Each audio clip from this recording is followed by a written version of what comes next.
Hey everyone, so I just finished watching, binge watching, One Piece season 2, the live action Netflix series, adaptation. But before I talk about that, I was like, I never reviewed the first season of One Piece on my YouTube channel, and I can't believe I didn't do.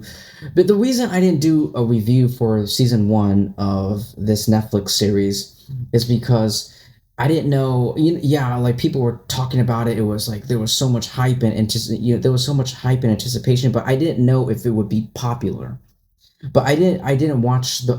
I'm not a One Piece. At the time, back in 2023 when season one first premiered on Netflix, when Netflix dropped all the episodes of season one back in 2023. I didn't watch the anime back then.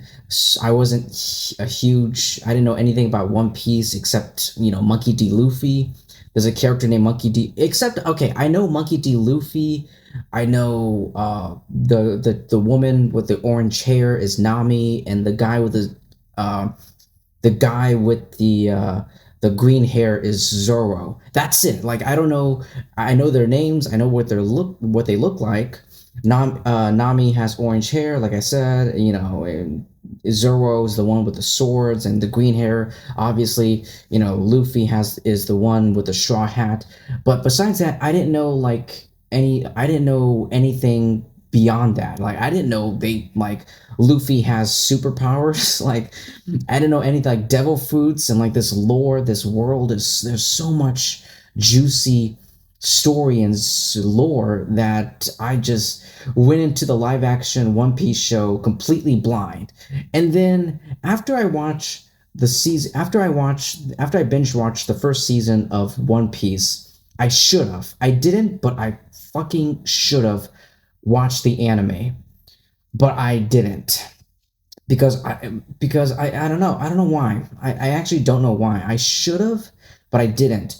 And then like here we are now, like 2026. I mean, I can't believe season two. It took like all this time, but we finally got a season two, and it's out on Netflix after all these years. After like 3 years, like after like 2.5 to 3 years, we finally have season two, and it's great. And we'll talk about season two I'll talk about season two in another video. This is going to be strictly only season one of the live action One Piece television series on Netflix. And yeah, and this is what I did before I watched season two. I rewatched season one, and then season one of the live action series, and then I started watching the anime.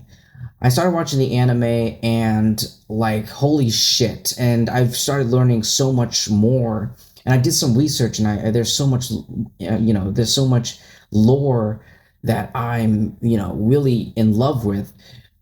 This One Piece world is huge, and there's so much juicy characters and stories that we still have yet to discover.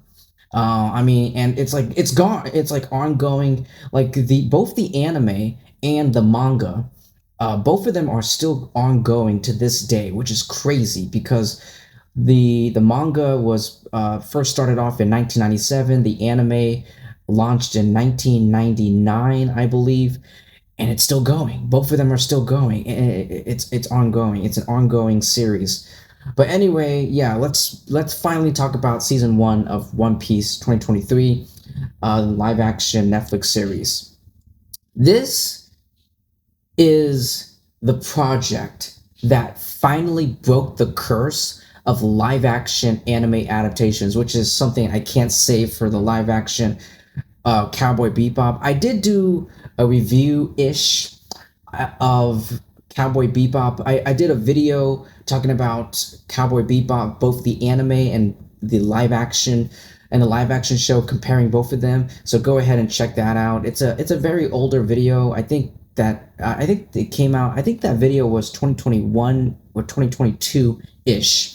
But yeah, go ahead and check out that video. It's an older video, so the audio and everything is pretty, eh, it's pretty bad. But I did do a video about that. But like this is the yeah, like I said, it's the project that finally booked the Curse of live action anime adaptations, and so many YouTube channels were posting their reactions to the first season of the live action series, and some of them,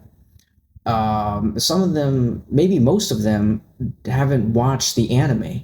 I'm sure there are people out there. I'm sure there are anime YouTube channels that have seen the anime and have watched and go went into the live action series knowing, you know, what to expect and knowing who is who and everything. But someone like me, at the time season one came out, I didn't know anything about, you know, I wasn't a huge One Piece fan. Like I said, I know the names Nami, Luffy, and, you know, etc., but I didn't know their origins, their backstory, where they came from. Besides that, like I know Nami, Luffy, Zoro. Zoro has swords, green hair. Nami has orange hair, and Luffy has straw hats. I know their names and their appearance, but those three, their names, their appearance, their physical appearances, but I didn't know anything else. Like, I didn't know if they had any abilities. So like when the first episode, so like I think it was season one, episode one, like the very first like premiere episode of the series premiere, when Luffy for the very first time used his stretchy abilities, I was like, what the hell am I watching? He has stretching abilities. But yeah, like it's crazy and I love it. And my friends, my closest friends, have also seen the anime, well, not the anime, the live action series. This live action series, I'm sure maybe the live action series, maybe they have seen. I haven't spoken to them, I haven't asked them, but maybe they have seen the anime. I should. But anyway, yeah, like it really this series did a great job. It successfully translated uh Ichiro's Oda's, I'm so sorry. I'm so sorry for mispronouncing his name. His the writer, the creator of the One Piece manga, high energy manga, into a grand fantasy adventure that resonated with both hardcore fans and newcomers, who I was at the time, you know, back in 2023, when this first premiered, when all episodes dropped on Netflix. I was one of those newcomers. And like just check out the reviews, check out the scores and like the and everything for the season one of One Piece, Netflix's One Piece. It has an 86% critic score on Rotten Tomatoes and a 95% audience score. And Metacritic gave it a 68 Metascore. I mean, I don't really give a shit about Metacritic. It's Rotten Tomatoes. Rotten Tomatoes is where it's at. But yeah, the basic general takeaway from the, you know, the critic score is that, you know, critics praise the show for being sweet, spirited, and bursting with heart. Comparing, it's like, you know, a lot of the critics compared it to a mix of Pirates of the Caribbean and Scott Pilgrim. And dude, I can see it. Dude, obviously pirates because of the themes, you know, because of the ship, and then you got a group of pirates, you know, and, you know, scavenging and swashbuckling. That theme, that element here, but also Scott Pilgrim because of, you know, the anime part, of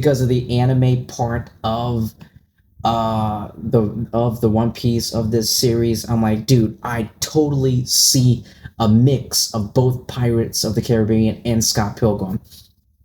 But yeah, like Jesus Christ, like one of the highlights of Netflix's One Piece is Inyaka's Godoy's. I'm so sorry if I 100% mispronounced and probably butchered his name, but the actor who plays Luffy in the live action series, dude, he is so amazing. He captures Monkey D. Luffy's, you know, character. And now that I've seen the anime, like he, definitely captured the character's infectious optimism and charisma. um, and also Makaniu, the actor who plays Zoro, and Emily Rudd, the actress who plays Nami, are also just amazing. Amazing. They both the actor who plays Zoro and Emily Rudd, they brought out the emotional weight to their roles, and I can't believe it. Like someone like as deadpan as Zoro, Zoro has like a deadpan like sense of humor to him, but like under that deadpan, under that neutral resting bitch face, I don't give a shit face, look that he gives, there's a heart underneath that, and he does care. And then of course you got Emily Wood, who's that one episode, that season one I think the Nami episode. I mean, the season one episode 7, the girl with the sawfish tattoo, the title, which is the title of the episode, which is just the origin of Nami. Holy shit, I cried. It was the most emotional episode of season 1 entirely. Nami's origin, her ties, her connection with Arlong, who is the main villain of season 1. And dude, that guy is such a fucking monster. Holy shit, like literally and figuratively speaking, he looks like a monster. But dude, god damn, that Nami episode broke me to pieces. And also the production design in season 1, chef's kiss. I give it a Sanji's chef kiss. All right, the massive real life ship sets and the vibrant costuming, which made the world feel lived in rather than a sterile CGI environment. Like the costumes, I mean, obviously the costumes and the costume designs are definitely bought from the anime and like the covers of the mangas and stuff like that. But dude, like they bought it all back. They embraced, unlike the live action Cowboy Bebop, this live action One Piece, they know this is an anime. They leaned into it, and they're not shy. They're not embarrassed. They're not shy. They leaned into it. They embraced the anime feel, and I love them. And in this case, it works. It works because now we have season 2, and now and it's been renewed. Netflix renewed One Piece for season 3, which is coming in the future. Hopefully, I don't want to wait like another 3 years, ladies and gentlemen. Please, Netflix. Please, Netflix. Please don't do this. The writers and everyone involved, directors and the writers, everyone involved in this. Please, I don't want to wait another 3 years. Um, but I do love the faithful yet fresh, series manga. That the series managed to condense roughly like 100 manga chapters into 8 hours by making smart narrative tweaks. I'm just gonna keep roasting the live action. I'm what Cowboy Bebop, such as introducing Vice Admiral Garp earlier to provide a consistent antagonist thread, because like newcomers like me, we're not so sure if this Vice Admiral Garp is a good guy or a bad guy. Like this old man, like Luffy's grandpa, like we don't know if he's a villain or what. Like we're a little bit iffy. Like newcomers like me, obviously, at the time, I didn't watch the anime, I didn't read the manga back in 2023. So I was one of those people, like I'm keeping my eye on you. um I mean, if I had any issues, I would say the rush pacing. I felt like some arcs like Syrup Village and Arlong Park were compressed too tightly, leading to the removal of like fan favorite side characters like Hachi and slightly diminished emotional payoffs. There's also visual hurdles. While generally good, the CGI for Luffy stretching powers in some parts, or like okay, maybe like 3 moments, and certain fishmen designs were occasionally it's just the best way I can describe it. It's uncanny or bizarre and not a good way. And also the lighting and cinematography. I mean, there's a lot of oddly close-up camera angles and lighting that sometimes felt too flat or digital compared to the vibrant source material. But that's it. Those are my three issues. Everything else is just beautiful, flawless, amazing. But yeah, like season one, when it comes to the key arcs, Romance Dawn is a strong start for establishing the tone and Luffy's charm. Orange Town, Jeff Ward's scene stealing Buggy the I almost called him Bunny the Clown. God damn it. Jeff Ward's Buggy the Clown. Holy shit, what a scene stealer. Sarah Village is, yeah, I mean, Sarah Village is definitely the weakest section due to the pacing and a horror like um tone shift, not really the greatest one. And also we've also got the fan favorite Sanji's introduction, and the Mihawk versus Zoro fight was so cool and bad. Like, I want to root for Zoro, but Mihawk is such a badass at the same time. And it's that episode was definitely Zoro's his episode to shine.